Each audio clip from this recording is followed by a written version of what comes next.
Head वाली bones जो हम कल लास्ट टाइम पढ़ चुके थे, हमने पढ़ा था कि जो स्केलेटन है वो दो पार्ट्स में डिवाइड है, एक्सियल स्केलेटन और अपेंडिकुलर स्केलेटन। एक्सियल स्केलेटन हमारे पास कहाँ पर मौजूद होता है, सेंट्रल एक्सिस पर, यानी कि जो बॉडी है उसको हम सामने खड़ा करें और एक लाइन हम ड्रॉ करें तो उस लाइन पर जितनी भी बोन्स आपके पास आ जाएंगी इंक्लूडिंग द रिब्स, ठीक है, क्योंकि रिब्स अब तो सर वो तो सेंट्रल एक्सिस के लेफ्ट और राइट होता है, लेकिन उसका ओरिजिन सेंट्रल एक्सिस से ही होता है, मतलब वो ओरिजिनेट जो होती है उनकी जो ग्रोथ होती है वो सेंट्रल एक्सिस से ही स्टार्ट होती है, इसीलिए रिब्स भी आपके पास किसमें काउंट होती है, सेंट्रल एक्सिस वाली बोन्स में ही काउंट होती है। तो वो कौन से स्केलेटन में आएगा, एक्सियल स्केलेटन में। तो स्कल, स्टर्नम, रिबकेज और आपके पास ये जो है स्टर्नम, वर्टिब्री, रिब्स, आपके पास ये सारी बोन्स आपके पास कहाँ पर काउंट होती हैं, एक्सियल स्केलेटन में।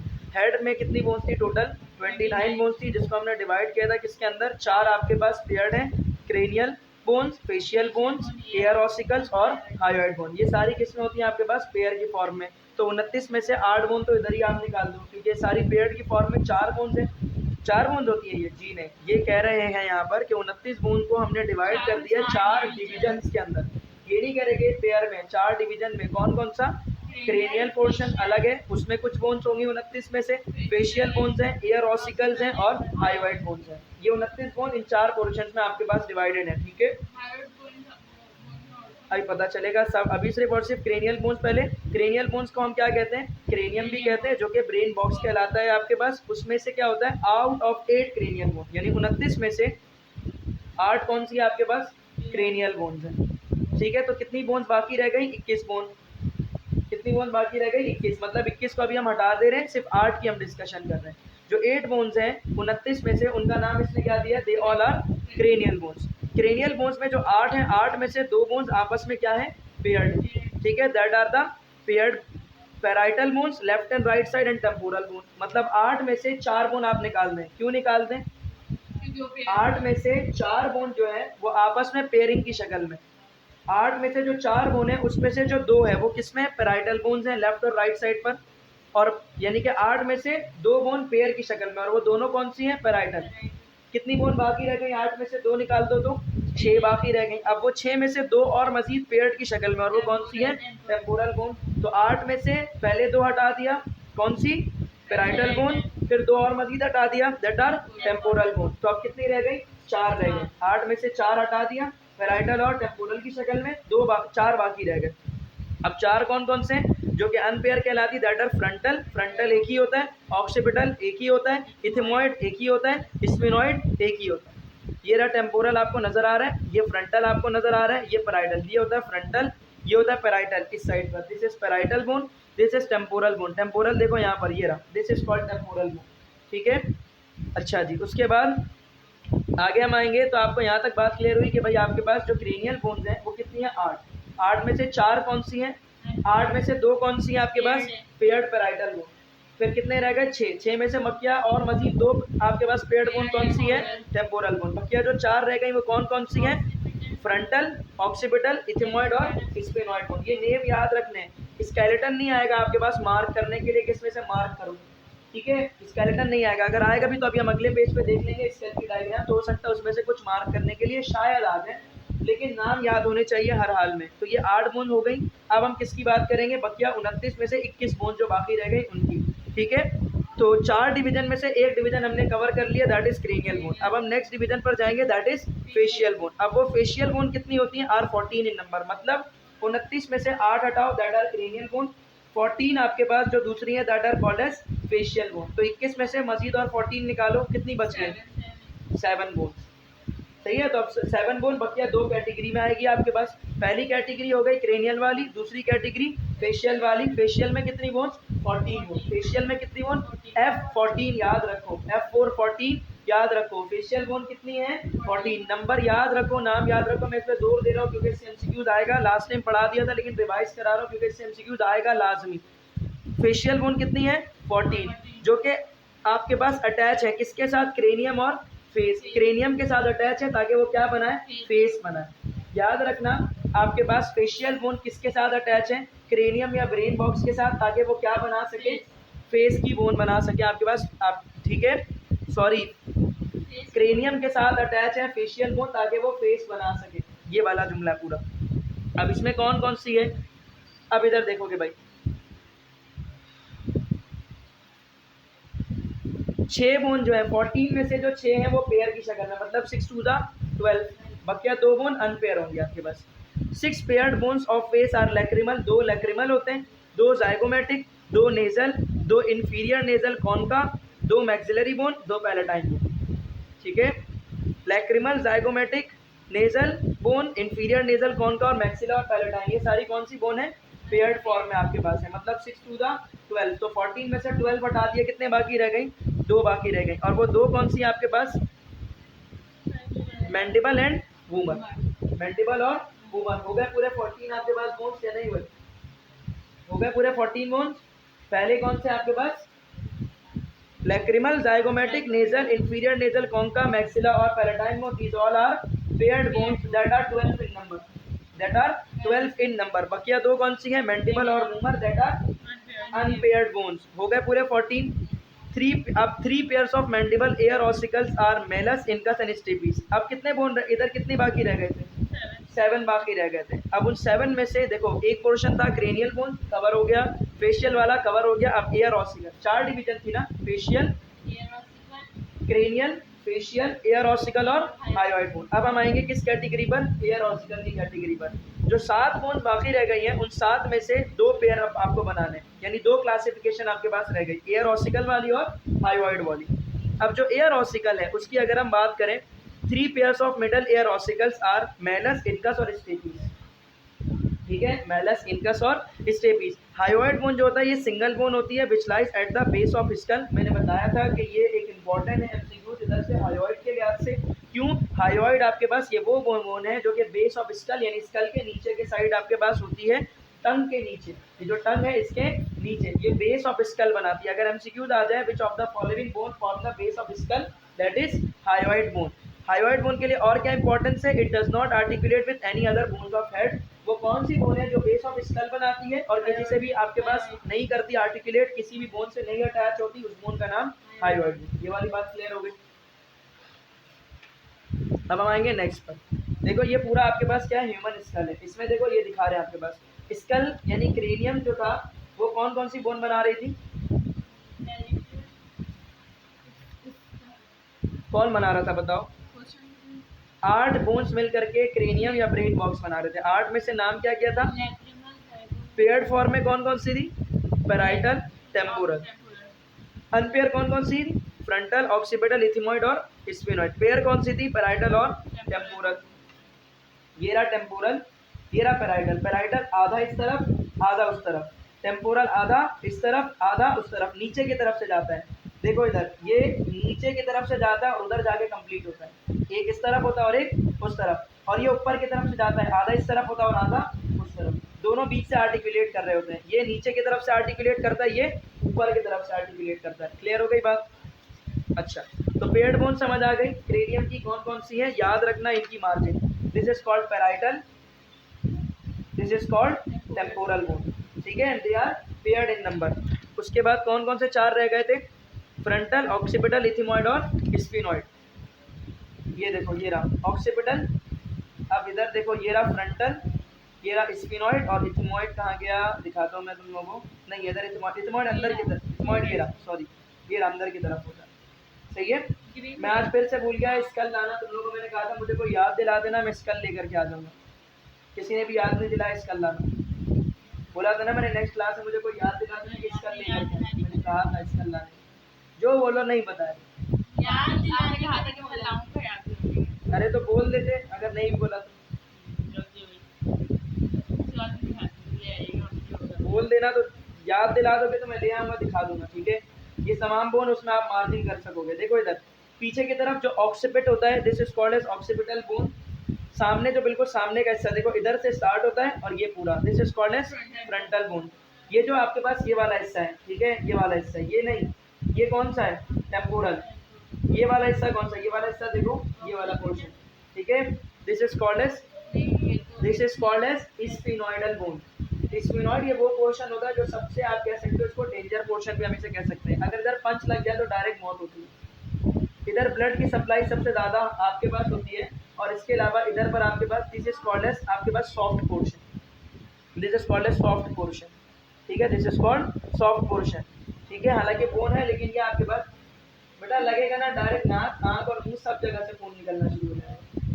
ये इतना सॉफ्ट एरिया होता है। हालांकि बोन है लेकिन फिर भी डेंजर जोन इसे हम कंसीडर करते हैं। इधर highly blood supply, highly blood vessels आपके पास होते हैं पूरी स्कल में। सबसे ज़्यादा ब्लड वेसल्स इधर आपके पास, क्योंकि इधर से नीचे की तरफ से ऊपर आते हैं ब्लड वेसल और आकर के पूरे बोन पूरे के पूरे ब्लड आपके पास पूरे स्कल में डिवाइड हो जाती है उसकी आर्टरीज फर्दर, यानी इधर से मेनली आर्टीरियल सप्लाई आती है। पंच पड़ जाए ना तो पूरी की पूरी बिखर जाएगी, पूरा हर तरफ ब्रेन के अंदर आपके पास ब्लड की क्लॉटिंग हो जाएगी और फौरन से बंदे की डेथ होती है सीधा सीधा, क्योंकि ब्रेन को सप्लाई पहुंचती नहीं है, सारी तरफ से ब्लड निकलना शुरू हो जाता है। तो ब्रेन को जैसी ब्लड सप्लाई नहीं मिलती, ब्रेन को एक लम्हे के लिए भी ऑक्सीजन सप्लाई नहीं होता, ब्रेन फौरन डेथ हो जाता है। जैसी ब्रेन की डेथ बॉडी पूरी डेथ हो जाती है। सही है। This is called which bone? Sphenoidal bone. This is called which bone? Ethmoid bone. अंदर की तरफ होता है, ठीक है, छोटा सा इधर अंदर की तरफ ऐसे निकला हुआ होता है, वो होता है इथमोइड बोन। सही है। नहीं नजर आता है ऐसे, ये अंदर की तरफ ऐसे गया हुआ होता है। This portion is called ethmoid bone, अंदर की तरफ होता है। ठीक है, स्कल होता तो अभी दिखा देते। नहीं भाई ऐसे कहाँ से नजर आएगा, ये गोश्त दिखा रहे बोलते हो। ये देखो भाई, parietal, temporal, occipital, frontal. Suture क्या होते हैं? ब्रेन में जो दो पॉइंट जहाँ पर अटैच होता है ना उसको हम कहते हैं सूचर। क्या बोलते हैं? ब्रेन में जहाँ दो बोन अटैच होती है आपस में, सही है, तो वो अटैचमेंट पॉइंट कहलाता है सूचर्स। क्या कहलाता है? सूचर्स। ठीक है, क्या कहलाता है? Sutures. In a brain where the two points, especially in a cranium where the two bones are attached with each other, that one is called sutures। ठीक है, यानी जो जॉइंट्स होते हैं उनको हम क्या कहते हैं? सूचर्स कहते हैं, वो जो ब्रेन में। अच्छा जी, बकिया बोन्स और हैं, या आप खुद लोग देख लेना। These are nasal zygomatic sutures. ये रहा ना लिखा हुआ SUTUR। अगर हाँ, अगर मार्क करके आ जाए ना ये जो आपके पास इस तरह से नजर आ रहा है, तो ये क्या है? सूचर। ठीक है, ये सूचर्स भी आपके पास अलग अलग होता है। लेम्डॉइड सूचर्स होता है, फला फला, तो वो तुम लोग के काम का नहीं है कि सूचर की क्लासिफिकेशन का। ये दो बोन्स है ना पेयर्ड है, तो एक इस तरफ एक उस तरफ, होता है। हाँ, वो लेम्डॉइड सूचर कहलाता है। ठीक है, वर्टिकल कॉलम MBBS में सेकेंड ईयर में पढ़ते हैं। अब वर्टिब्रल कॉलम क्या है? ह्यूमन बींग्स के अंदर कितनी वर्टिब्रीज होती हैं? कितनी होती है बगैर पढ़े बताओ? 33 होती है, 33 वर्टिब्रीज। कितनी होती है? 33 वर्टिब्रीज होती है। अब 33 वर्टिब्रीज को डिवाइड किस तरह से किया गया है? सबसे पहले उसे हम कहते हैं क्रेनियल वर्टिब्री, जो क्या होता है C1, C2, C3, C4, C5, C6। ठीक है, C1, C2, C3, C4, C5 और C6। 6 सर्वाइकल वर्टिब्री होती है, सॉरी 7 सर्वाइकल वर्टिब्री होती है, C7 तक होता है आपके पास। 7 cervical vertebrae, 12 thoracic vertebrae. Thoracic vertebrae T1 से लेके T12 तक। 5 नंबर वर्टिब्री L1 से L5 तक। 5 जो है सैक्रम आप जिसको कहते हैं, वो 5 होती है। 5 फ्यूज वर्टिब्री जिसको हम कहते हैं सैक्रम, और 4 फ्यूज वर्टिब्री को हम क्या कहते हैं? Coccyx. 7 cervical, 12 thoracic, 5 lumbar, 5 fuse form में सैक्रम, सॉरी 5 फ्यूज फॉर्म में आपके पास जो है, अरे भाई क्या कह रहा हूँ, सैक्रम होती है 5 फ्यूज वर्टिब्री जिसे हम कहते हैं, और कॉक्सिक्स 4 होती है, वो भी फ्यूज होती है। मतलब सैक्रम और कॉक्सिक्स फ्यूज फॉर्म में। 5 फ्यूज है तो सैक्रम, 4 फ्यूज है तो कॉक्सिक्स, जिसको हम टेल बोन भी कहते हैं। याद रखना भाई, पेयर्ड फॉर्म में, सॉरी फ्यूज फॉर्म बोन कौन कौन सी है? सैक्रम और coccyx. 5 fuse form, 5 fuse bone अब क्या होती है आपके पास? सैक्रम। 4 फ्यूज बोन क्या होती है? Coccyx. 7 cervical, 12 thoracic, 5 lumbar, 5 sacrum, 4 coccyx. बोलो, 7 cervical, 12 thoracic, 5 lumbar, 5 sacrum, 4 coccyx. Line से याद रखना, cervical cervical, thorax thoracic, lumbar lumbar, sacrum, फिर coccyx. 7 cervical, 12 thoracic, 5 lumbar, 5 sacrum, 4 coccyx. सैक्रम और कॉक्सिक्स पेयर बोन। तो पहली कैटेगरी सर्वाइकल जो 7 होती है, दूसरी कैटेगरी थोरैसिक जो 12 होती है, तीसरी कैटेगरी लंबर जो 5 होती है, सैक्रम 5 होती है, कॉक्सीडियल वर्टिब्री 4 होती है। Cervical vertebrae are the vertebrae of neck. अगर एमसीक्यूज में आ जाए, which of the following is called as the vertebrae of neck? Thoracic, lumbar, cervical, thoracic, lumbar, cervical या कॉक्सीडियल? सर्वाइकल। सही है। सर्वाइकल वर्टिब्री को हम वर्टिब्री ऑफ नेक कहते हैं। Atlas is the first cervical vertebrae. ये याद रखना, एटलस ये वो वर्टिब्री होती है जो कि वर्टिब्री फर्स्ट आपके पास कहलाती है, जो C1 है। सही है, जो फर्स्ट सर्वाइकल वर्टिब्री उसको हम C1 कहेंगे।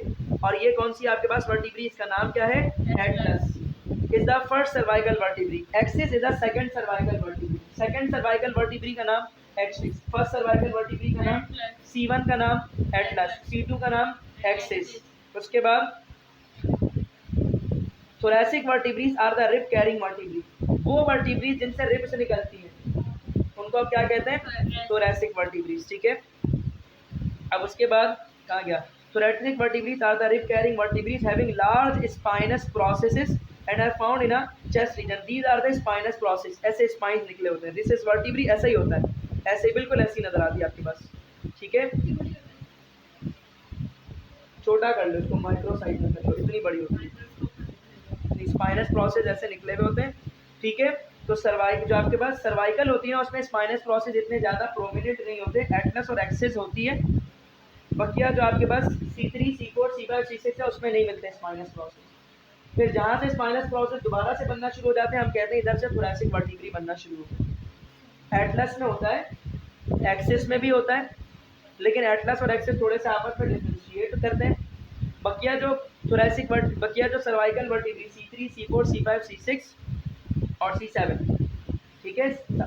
C3, C4, C5, C6, C7 इनमें स्पाइनस प्रोसेस इतना ज़्यादा प्रोमिनेंट नहीं होता, आप डिफरेंशिएट या डिस्टिंग्विश उसे नहीं कर पाते। उसके बाद कौन सी वर्टिब्री शुरू होती है, थोरैसिक वर्टिब्री। थोरैसिक वर्टिब्री में क्या होता है, जैसे ही आपके पास एटलस एक्सिस के बाद स्पाइनस प्रोसेस खत्म हो गए, दोबारा से स्पाइनस प्रोसेस निकलना शुरू हो गया, तो हम उस जगह से कौन सी वर्टिब्री कहना शुरू कर देते हैं, थोरैसिक वर्टिब्री कहना शुरू करते हैं। जो आपको इधर साफ नजर आ रहा है, देखो ये देखो एटलस में है, एक्सिस में, लेकिन इनमें से नहीं है, और है भी तो इतना ज़्यादा प्रोमिनेंट नहीं है। जैसे ही स्पाइनस प्रोसेस बनना शुरू हो गए उनको हमने क्या कहना शुरू कर दिया, थोरैसिक वर्टिब्री। अब सुनो इधर आगे, thoracic vertebrae are the rib carrying vertebrae having large spinous process and are found in a chest region, chest region में पाए जाए आपके पास वो क्या कहलाएगा, thoracic vertebrae। रिब के जहाँ से अराइज हो वो कौन सी vertebrae, thoracic vertebrae। Large spinous process किसमें नजर आएगा, thoracic vertebrae। तो तीन कैरेक्टरिस्टिक पॉइंट हो गए, large spinous process found in a rib carrying vertebrae, they are rib carrying vertebrae and are found in a chest region, are called which vertebrae, thoracic vertebrae, they are which in number, 12 in number. तो उसके बाद किसकी बारी, lumbar vertebrae, कितनी होती है, 5, L1, L2, L3, L4, L5। Lumbar vertebraes are present in which region, abdominal region. दो point इसके लिए इंपॉर्टेंट, लंबर के कितने, लंबर कितना होता है, 5, L1, L2, L3, L4, L5 कहाँ पाया जाएगा, एब्डोमिनल रीजन में। सैक्रल वर्टिब्री कितनी होती है, 5, फ्यूज वर्टिब्रीज होती है सारी, नहीं बताया ना, 5 फ्यूज वर्टिब्री को हम क्या कहेंगे, sacrum, forming the sacrum. Sacral vertebrae क्या फॉर्म करती हैं, सैक्रम को फॉर्म करती हैं। Sacrum articulates with iliac bone of the hip bone to form the back of pelvis, this is called pelvis, ठीक है, this is called pelvis. Pelvis जो आपके पास है, ये जो पेल्विक बोन है ये पेल्विस बनाती है आपके पास। इस पेल्विस को पीछे की तरफ से कौन ज्वाइन करके रखता है अपने साथ, सैक्रम। तो सैक्रम जो है ये पेल्विस जो रीजन है उसका बैक साइड, यानी ये खाली जगह है, इसका पीछे का हिस्सा कौन बना रहा है, सैक्रम बना रहा है। तो sacrum form the back side of the pelvis. Sacral vertebrae are the 5 fused vertebrae form the sacrum. Sacral vertebrae articulates with the iliac bone of the hip joint, hip bone to form the back of pelvis। ये बात याद रखना कि ये sacrum जो है ये किससे आर्टिकुलेट करता है, हिप बोन से, ताकि ये क्या बनाए, बैक ऑफ पेल्विस बनाए। अब कॉक्सीजल वर्टिब्री जिसे हम कॉक्सिक्स भी कहते हैं, ये किसका नंबर कितना है, 4, कितना है, 4, और ये कैसी होती है, अगेन फ्यूज फॉर्म में एडल्ट के अंदर। याद रखना एडल्ट में कॉक्सिक्स बोन आपके पास फ्यूज होती है, जो न्यूबॉर्न होते हैं उनमें कॉक्सिक्स फ्यूज नहीं हुआ होता, कॉक्सिक्स फ्यूज नहीं हुआ होता आपके पास, ठीक है। Sacral and coccygeal vertebrae are together called pelvic vertebrae. अब अगर तुमसे ये पूछ लें कि पेल्विक वर्टिब्री टोटल उनका काउंट कितना है, 9 है। क्यों 9 है, क्योंकि पेल्विक वर्टिब्री सैक्रम और कॉक्सिक्स को हम मिलाकर कहते हैं। 5 और 4 कितने हो गए, टोटल 9 हो गए। तो 9 मिलकर क्या बनाता है, पेल्विक वर्टिब्री बनाता है आपके पास, ठीक है, क्योंकि ये तमाम के तमाम वर्टिब्री पेल्विस के अंदर मौजूद है। जहाँ से पेल्विस स्टार्ट होगा, कहाँ से स्टार्ट होगा, जहाँ से आपके पास सैक्रम स्टार्ट होगा, कहाँ तक एंड होगा, उधर पर जहाँ पर आपके पास, देखो ये होता है पूरा pelvis, it's like a space. Space जहाँ से स्टार्ट होगा वो पहला क्या होगा आपके पास, S1 मतलब सैक्रम फर्स्ट, और एंड कहाँ पर होगा आकर के, कॉक्सिक्स फोर्थ।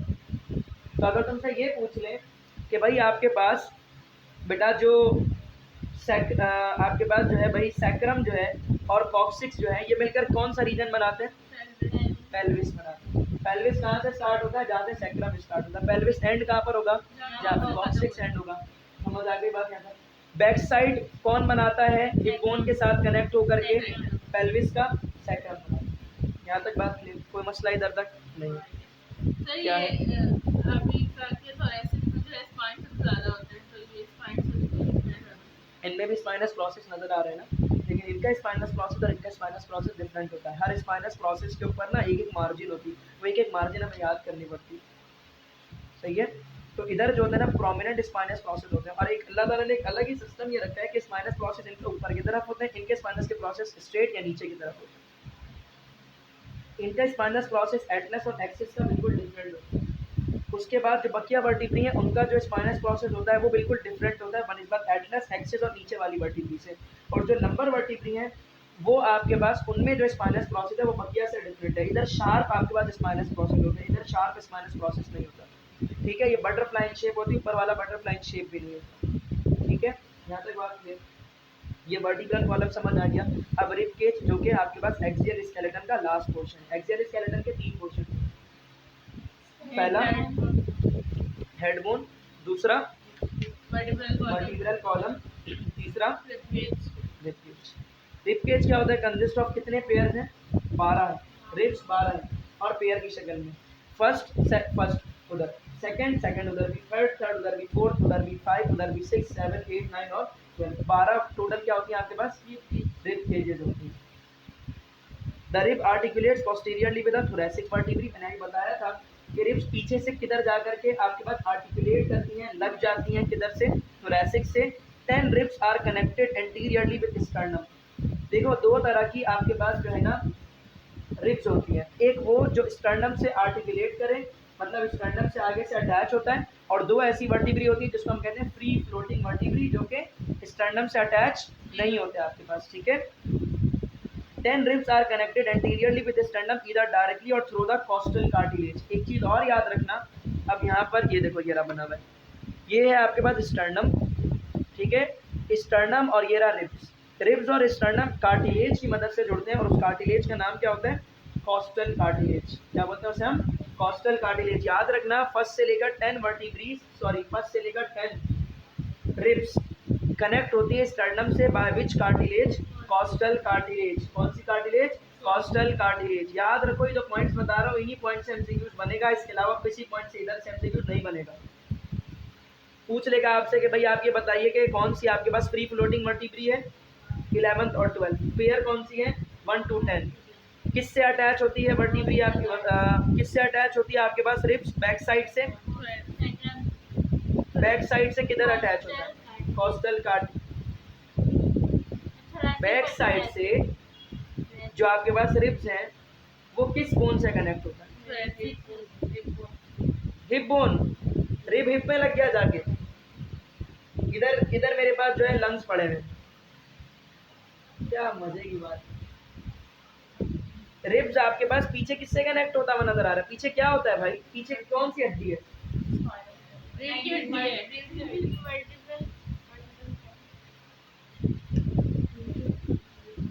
रिबकेट बेटा हाथ लगाओ, पीछे किससे कनेक्ट है और आगे किससे कनेक्ट है? किससे? स्टर्नम से।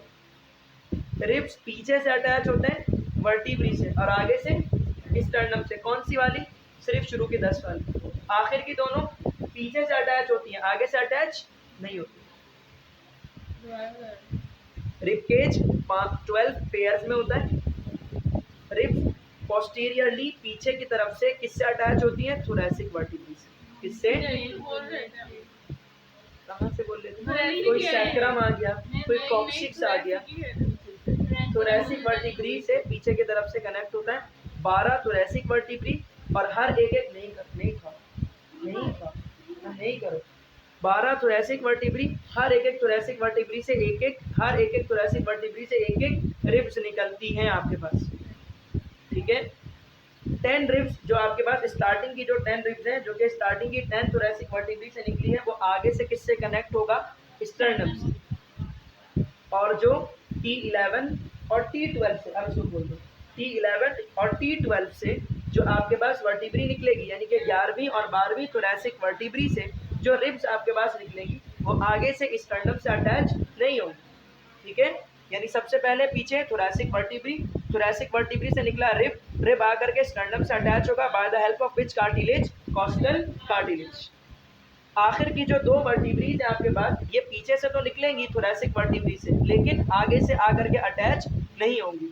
क्यों नहीं अटैच होंगी आकर के? क्योंकि वो फ्री फ्लोटिंग है। देखो इधर directly through the costal cartilage the rib cage. अच्छा, कुछ आपके पास वर्टिब्री कॉस्टल कार्टिलेज से अटैच भी नहीं होती, सॉरी कुछ रिब्स। देखो वर्टिब्री से निकला रिब्स, कितनी रिब्स निकलेंगी? 12। कितनी निकलेंगी? 12 निकलेंगी ना। लेफ्ट साइड की अगर मैं सिर्फ बात करूं तो 12, राइट साइड भी 12। तो एक वर्टिब्री से दोनों तरफ से कितनी रिब्स निकल रही हैं? 12 रिब्स निकल रही हैं। कुछ रिब्स ऐसी हैं जो कि डायरेक्टली जा करके आर्टिकुलेट कर लेंगी स्टर्नम से, इनको कॉस्टल कार्टिलेज की ज़रूरत नहीं है। ठीक है, इनको कॉस्टल कार्टिलेज की ज़रूरत नहीं है। बकिया कुछ ऐसे रिब्स हैं जो कि वर्टिब्री से निकलने के बाद आकर के स्टर्नम से लगेंगी by the help of which cartilage, costal cartilage. आखिरी में जो दो आपके पास रिब्स हैं ये निकलेंगी कहाँ से? वर्टिब्री से। कहाँ से? वर्टिब्री से। लेकिन ये आके अटैच होंगे नहीं। कहाँ से नहीं अटैच होंगे? स्टर्नम से अटैच नहीं होंगे। रिब केज ये सामने से, ये जो हड्डी है ना, this is called as sternum. Tie bone भी हम कहते हैं, सही है, टाई की तरह होती है, हम टाई बोन भी कहते हैं। The rib cage provide support for the semi vacuum chamber called a chest cavity. Rib cage का काम क्या है? किसको सपोर्ट प्रोवाइड करना? सेमी वैक्यूम चैम्बर, जिसे हम क्या कहते हैं? Chest cavity. पूरा जो चेस्ट है, सही है, उसके अंदर जितनी भी चीज़ें, उन सबको सपोर्ट कौन प्रोवाइड करता है? चेस्ट कैविटी के अंदर जितनी भी चीज़ें, उनको कौन सपोर्ट प्रोवाइड करता है? रिब केज सपोर्ट प्रोवाइड करता है। 7 pairs of ribs that attach directly to the sternum are called true ribs। अभी बताया था कुछ रिब्स डायरेक्टली स्टर्नम से अटैच होती हैं, उनको कॉस्टल कार्टिलेज की ज़रूरत नहीं पड़ती।